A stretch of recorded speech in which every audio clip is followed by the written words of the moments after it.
साबिक अमरीकी सदर ट्रंप का रिपब्लिकन सदारती नामजदगी कबूल करने का ऐलान। मिल्वॉकी कन्वेंशन से खिताब में कहा, उम्मीद के पैगाम के साथ सबके सामने यहां खड़ा हूं। हम सब मिलकर तरक्की और आजादी के नए दौर का आगाज करेंगे। डोनाल्ड ट्रंप का खुद पर होने वाले कातिलाना हमले का जिक्र। कहा, मुझे आज यहां नहीं होना चाहिए था, सिर्फ खुदा के फजल से आपके सामने खड़ा हूं। आखिरी लम्हे में सर हिलाया नहीं होता तो कातिल की गोली निशाने पर लगती।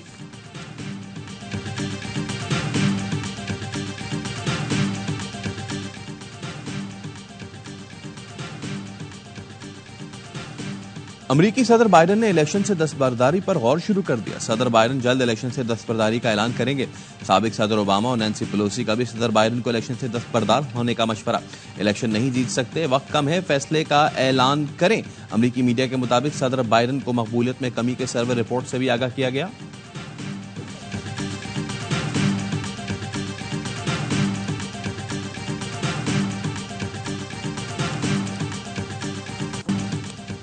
रिपब्लिकन नेशनल कन्वेंशन में साबिक आलमी चैंपियन रेसलर हल्क होगन की धमाकेदार एंट्री। होगन ने डोनाल्ड ट्रंप पर हमले का जिक्र करते हुए उन्हें अमेरिका का अगला सदर करार दिया और हमलावर को चैलेंज करते हुए अपने मखसूस अंदाज में शर्ट भी टेयर ऑफ की।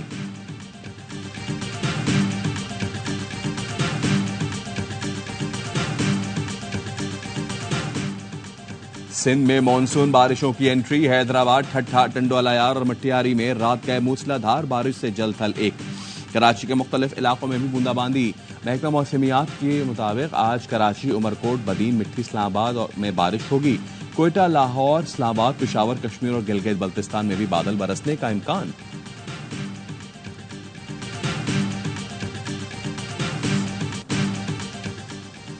सेनेट कायमा कमेटी पार ने IPPs माहिदों की तफसीलात तलब कर ली। सेक्रेटरी पार डिवीजन को सवालनामा भिजवा दिया। गुज़िश्ता 20 साल में IPPs को कैपेसिटी पेमेंट्स की तफसीलात मांग ली। निजी शोबे में लगने वाले तमाम प्लांट्स के स्पॉन्सर्स की तफसीलात तलब। IPPs की कैपेसिटी पेमेंट्स की वजूहात भी फराहम की जाएं। IPPs के साथ मौजूदा माहिदों से मुताल्लिक कमेटी को आगाह किया जाए। IPPs की मौजूदा पैदावारी सलाहियत और क़याम के वक्त की सलाहियत की तफसीलात भी तलब।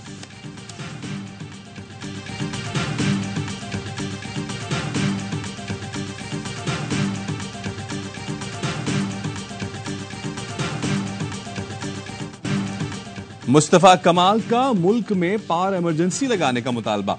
कहा, हुकूमत IPPs को बुलाकर कहे मुआहिदों पर अमल दरामद नहीं कर सकते। चीनी कंपनियों को कहें खुदा के वास्ते हम पर रहम करें। कंपनियों से बात करें, मुआहिदे दोबारा करना चाहते हैं। MKM रहनुमा महंगी बिजली के मामले पर फट पड़े। बोले ये मसला किसी दहशतगर्दी से भी बड़ा है। कंपनियों को बताएं हम जितनी बिजली लेंगे उतने ही पैसे देंगे। पूरे पाकिस्तान की तरक्की के लिए 1400 अरब, IPPs के लिए 1700 अरब रखे गए। ये मैनेजमेंट नहीं चल सकती। हुकूमत सारे काम छोड़कर इस पर इमरजेंसी डिक्लेयर करे।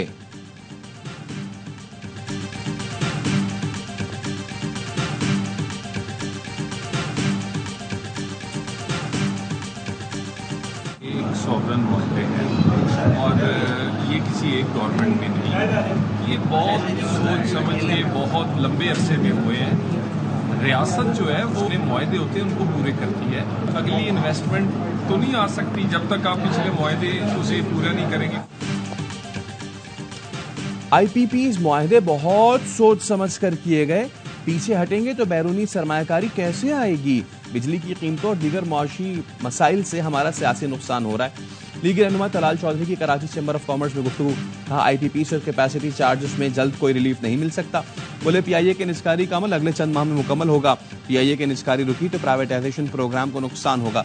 टैक्स भरना सिर्फ तनख्वाहदार तबके की जिम्मेदारी नहीं।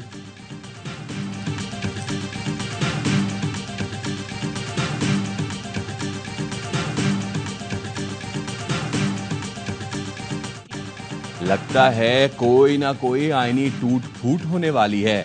वज़ीर दिफा ख्वाजा आसिफ कहते हैं मुल्क में इलेक्शन मनसूख करने की बात हो रही है। गुलाम गर्दिशों में सरगोशियां हो रही हैं कि इंतखाबात से मुताल्लिक अक्टूबर में दरख्वास्त सुप्रीम कोर्ट में लगाई जाएगी। हम हर हद तक जाएंगे और मज़ामत करेंगे। मुल्क में गैर यकीनी सूरत हाल, इसमें सियासतदानों के साथ अदलिया का भी हिस्सा है। वज़ीर दिफा ने PTI को पाकिस्तान के लिए खतरा करार दिया। PTI पर पाबंदी का फैसला जल्दबाजी में किया गया। इत्तेहादियों से मुशावरत जरूरी है, इत्तफाक राय से एक्शन लिया जाएगा। सिफारती सतह हो या कोई और, PTI को अमेरिका से इमदाद मिल रही है। पीटीआई ने अमेरिका के खिलाफ बातें की। अब पूरा अमेरिकी निजाम पीटीआई के हक में बोल रहा है।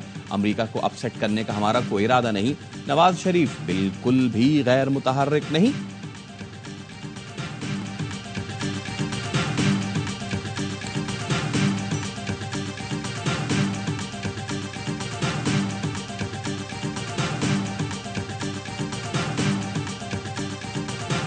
पीटीआई बचती दिख रही है आपको? नहीं, देखिए, पीटीआई के अंदर इंतशारी और इस्लाही तोले के तहत ही अब सियासत आगे होगी, डिवाइड हो जाएगा। एमक्यूएम लड्डा और एमक्यूएम पाकिस्तान की तरह। पीटीआई अब उस जगह जा चुकी है जिधर से 0.1% भी रास्ता जो था वो मुझे नहीं था। आपको भी इमरान खान बाहर आते नहीं दिखाई दे रहे? मैं तो बहुत अर्से पहले कहा। अभी भी नहीं दिख रहे ना? इमरान खान को गिराने के लिए इमरान खान साहब ही आएंगे। पीटीआई का हाल भी एमक्यूएम जैसा होगा। कोर्ट के ऑर्डर के बाद ये 10 गुना आगे चले गए हैं। पीटीआई ने आज इदारों के खिलाफ नारेबाजी की। अब बुलडोजर चलेगा। कोई भी इंतशारी पार्टी मजीद नहीं चल सकती। बाप का जो बाप होता है वो बच्चा बनाकर ही छोड़ेगा। जो रियासत से टकराएगा चकनाचूर हो जाएगा। सेनेटर फैसल वावडा कहते हैं बानी पीटीआई को गिराने के लिए बानी पीटीआई ही सामने आएंगे। पीडीएम-2 की हुकूमत को गिराने के लिए पीडीएम-2 ही काफी है। हुकूमत और पीटीआई दोनों तरफ खेल रही है। सैंडविच में सब पिस जाएंगे। आइंदा 90 दिन बहुत अहम हैं। अगस्त के आखिर में सियासी माहौल गर्म होगा। मैंने कहा था बजट पास होगा और सबने देखा पास हो गया। मखसूस नशिस्तों के फैसले पर अमल दरामद होते नजर नहीं आ रहा।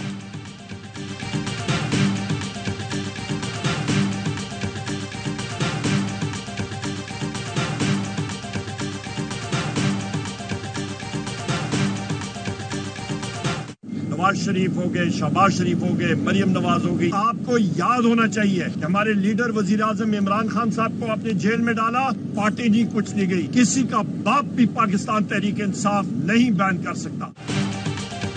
किसी का बाप भी तहरीक इंसाफ पर पाबंदी नहीं लगा सकता। अपोजिशन लीडर उमर अयूब की फिर हुकूमत को ललकार। बोले नवाज, शहबाज और मरियम नवाज याद रखें, हमारे लीडर को जेल में डालने के बावजूद पीटीआई नहीं कुचली जा सकी। बौखलाहट का शिकार हुकूमत हमारे एमएनएज और एमपीएस को गिरफ्तार कर रही है। बानी पीटीआई के हौसले बुलंद हैं। आज भी जेल हुक्काम आकर मुलाकात में रखना डाल रहे थे। मैंने कहा यहाँ 2 अरकान कौमी असम्बली बैठे हैं, आप इस्तेहकाक मजरू नहीं कर सकते। बहैसियत अपोजिशन लीडर तहरीक इस्तेहकाक जमा करा दी है।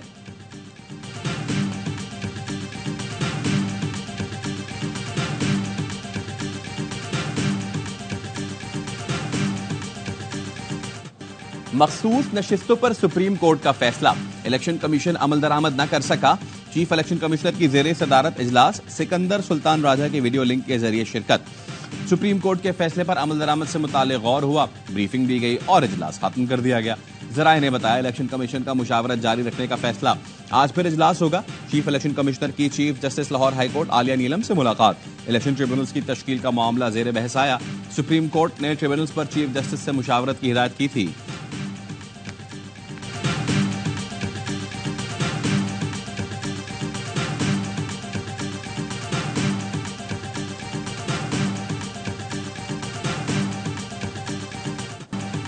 जुडिशल कमीशन का इजलास आज होगा। एडहॉक जजों के मुजव्वजा नामों पर गौर किया जाएगा। जस्टिस रिटायर्ड मकबूल बाकर ने भी एडहॉक जज बनने से माजरत कर ली। कहा जाती मसरूफियात के बायस ये जिम्मेदारी नहीं निभा सकता। एडहॉक जज की तैनाती 100% आईनी और कानूनी है। चीफ जस्टिस नेक नियति से ये काम कर रहे हैं। सुप्रीम कोर्ट में हजारों मुकदमात जेर इल्तवा हैं। केसेस खत्म करने के लिए ये इकदाम उठाए गए हैं। जस्टिस रिटायर्ड तारिक मसूद और जस्टिस रिटायर्ड मजहर आलम मियां खेल ईमानदार जजेस हैं। जस्टिस रिटायर्ड मुशीर आलम भी एडहॉक जज बनने से माजरत कर चुके। चीफ जस्टिस पाकिस्तान काजी फाइज ईसा ने एडहॉक जजों के लिए 4 नाम तजवीज किए थे।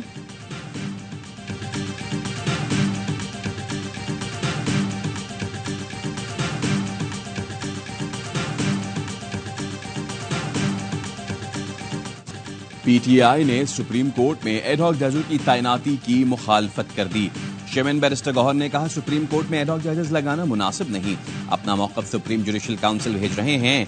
पीटीआई पर पाबंदी हुकूमत के खात्मे का आगाज होगा। तहरीक इंसाफ और सुन्नी तहत काउंसिल के अरकान का पार्लियामेंट से सुप्रीम कोर्ट तक मार्च। असद कैसर बोले आपकी ख्वाहिश जंग करना है तो हम 2 कदम आगे होंगे। नवाज शरीफ राह फरार ढूंढ रहे हैं, जल्द वापस चले जाएंगे। शिबली फराज ने कहा हुक्मरान टोला बौखलाहट का शिकार है, उनके पास सारे ऑप्शन खत्म हो गए हैं।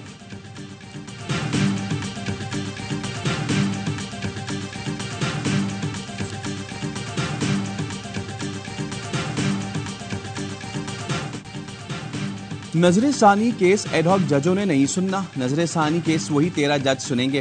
वफाकी वजीर कानून ने एडहॉक जजेस की तैनाती की हिमायत कर दी। कहा, मेरी राय में सुप्रीम कोर्ट में एडहॉक जजेस तैनात होने चाहिए। सुप्रीम कोर्ट के हालिया फैसले से एक जमात को मजबूत होने का मौका दिया गया। 8 जजों ने मखसूस नशिस्तों के केस में आइन को रीराइट किया। जिन अरकान को बगैर सुने घर भेजा गया वो भी रिव्यू में आ रहे हैं। पीटीआई रहनुमाओं पर आर्टिकल 6 लगाने का मामला पार्लियामेंट में लाया जा सकता है। चीफ जस्टिस की मुद्दत मुलाजमत में तौसी की खबरें दुरुस्त नहीं।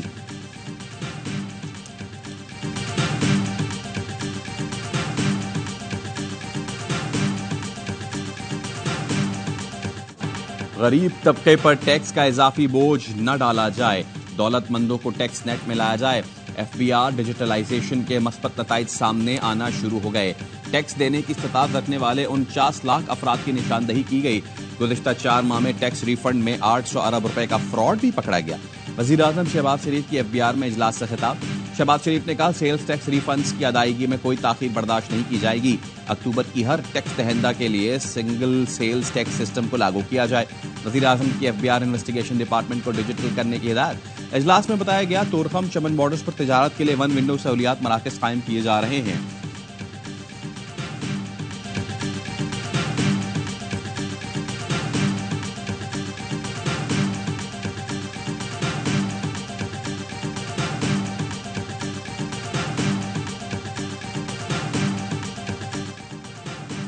पाकिस्तान और चीन के ताल्लुकात गैर मामूली और मिसाली हैं। दोनों मुल्कों के ताल्लुकात बाहमी एतमाद और एहतराम पर मबनी हैं।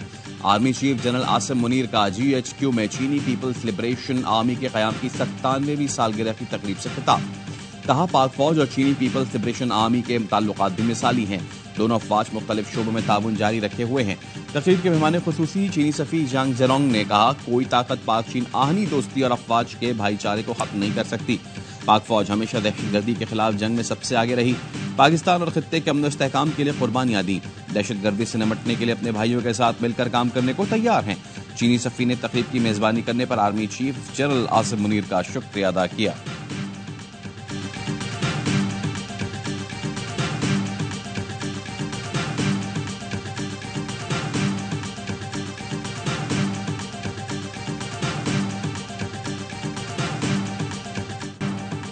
तोशा खाना के नए रेफरेंस में बानी पीटीआई और बुशरा बीबी से अडियाला जेल में तफ्तीश। तोशा खाना के तहाइफ और ज्वेलरी सेट से मुतालिक सवालात। नैब ने एहतसाब अदालत से मुल्जिमान का 8 रोज़ा जिस्मानी रिमांड हासिल कर रखा है। बानी पीटीआई और बुशरा बीबी ने तोशा खाना केस में गिरफ्तारी के खिलाफ इस्लामाबाद हाई कोर्ट से रुजू कर लिया। 190 मिलियन पाउंड स्कैंडल में नैब की जानिब से ज़मीनी रेफरेंस दायर करने का इम्कान। जराये के मुताबिक रेफरेंस में बुशरा बीबी को भी मुल्जिम नामजद किया जाएगा। निजी सोसाइटी में छापे के दौरान मिलने वाले शवाहिद को रेफरेंस का हिस्सा बनाया जाएगा।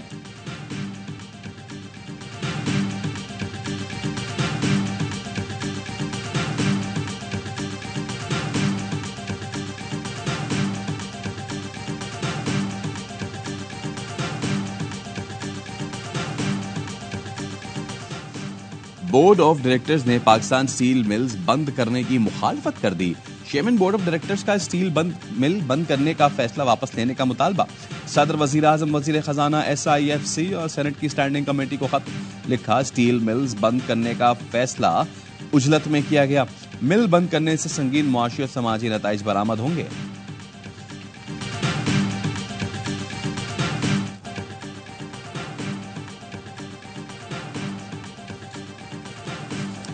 बानी पीटीआई ने 12 मुकदमात में जिस्मानी रिमांड का फैसला लाहौर हाई कोर्ट में चैलेंज कर दिया। इंसदाद दहशतगर्दी अदालत के फैसले के खिलाफ 12 दरखास्तें दायर कर दी। मौक़िफ़ अपनाया, मातहत अदालत ने रिकॉर्ड का दुरुस्त जायजा नहीं लिया। जेल में कैद हूँ, पुलिस पहले भी तफ्तीश कर चुकी है। जिस्मानी रिमांड देते वक्त कानून को मद्देनजर नहीं रखा गया। जिस्मानी रिमांड कालादम करार दिया जाए। बानी पीटीआई की 6 और बुशरा बीबी की 1 मुकदमे में जमानत कबल अज़ गिरफ्तारी की दरखास्त पर सेक्शन कोर्ट इस्लामाबाद में समाअत। अदालत ने सुपरिटेंडेंट अडियाला जेल को बानी पीटीआई की वीडियो लिंक या जाती हैसियत में हाजिरी यकीनी बनाने की हिदायत कर दी। समाअत 30 जुलाई तक मुलतवी।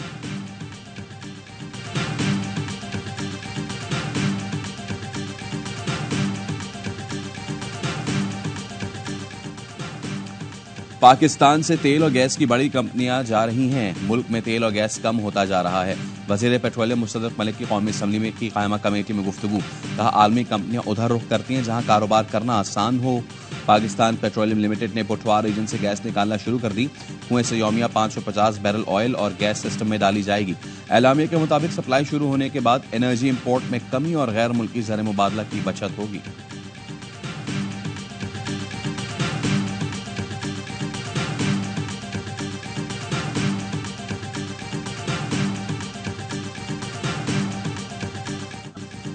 पानी न मिलने पर बल्दिया में मकीनों ने वाटर हाइड्रेंट का घेराव कर लिया। मुजाहिरीन का कहना था, हाइड्रेंट में अकबर नामी शख्स फैक्ट्रियों को पानी बेचता है, जिसकी वजह से घरों के लिए टैंकर नहीं मिलते। 24 से 48 घंटे तक इंतजार करवाया जाता है। मुजाहिरीन ने हाइड्रेंट पर मौजूद टैंकर्स का पानी भी ज़ाया कर दिया। मुजाहिरीन का अकबर नामी शख्स को हाइड्रेंट की इंतजामिया से हटाने का मुतालबा। हाइड्रेंट इंतजामिया ने पुलिस और रेंजर्स को बुला लिया, जिसके बाद पुलिस की यकीन दहानी पर मुजाहिरीन मुंतशिर हुए।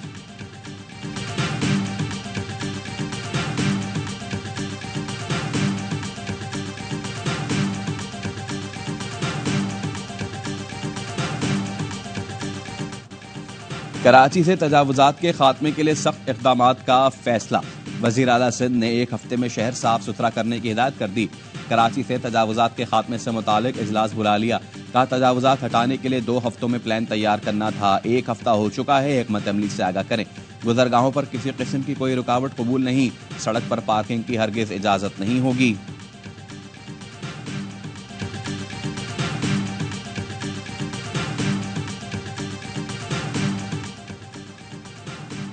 बस बनाने की सबसे बड़ी कंपनी कराची में प्लांट लगाएगी। यूटोंग कंपनी के अहदेदारों की सूबाई वजीर शजील मेमन से मुलाकात। शजील मेमन ने बताया, यूटोंग बसों का प्लांट लगाने का काम 3 माह में शुरू होगा। अगले साल काम मुकम्मल हो जाएगा। प्लांट में यूटोंग की इंट्रासिटी और इलेक्ट्रिक बसें बनेंगी। कराची में बसों की तैयारी से ज़र मुबादला बचाया जा सकेगा। बसों की बरामदात से मुल्क को फायदा होगा।